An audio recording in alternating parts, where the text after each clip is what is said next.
The different philosophies of skepticism and cynicism definitely are good,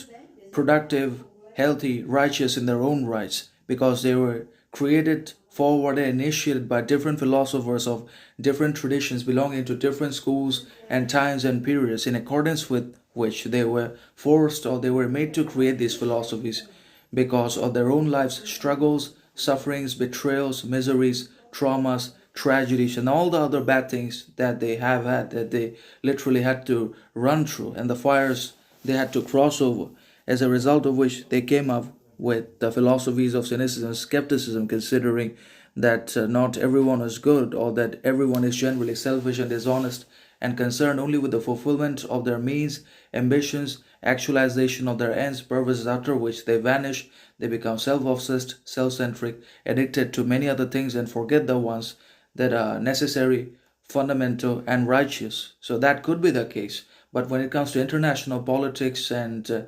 basically the politics or development, elevation of an entire country like India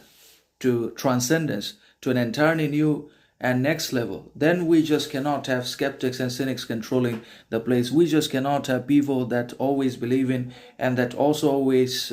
exercise and apply through their actions, behaviors, habits, skepticism, cynicism, or skeptical, cynical acts, thoughts, feelings are unacceptable and unjustifiable, unfair when it comes to leadership, when it comes to a particularly humane, humble, great leader. He cannot be a skeptic or a cynic. He has to be either stoic, he has to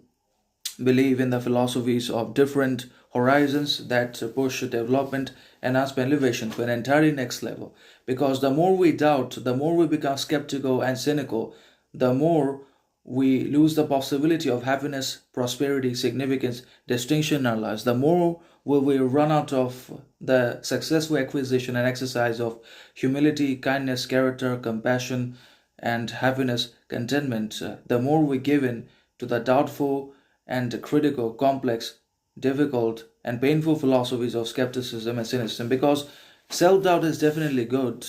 Self evaluative action and self examinative reflective behavior attitude is also necessary for the clearance of one's own doubts, for one's self knowledge, transformation, and the acknowledgement of the unconscious and recognition of the shadow. That is one thing, but on a national level, on an international basis, we cannot have skeptics and cynics all the time, but that is what we got because the international politics is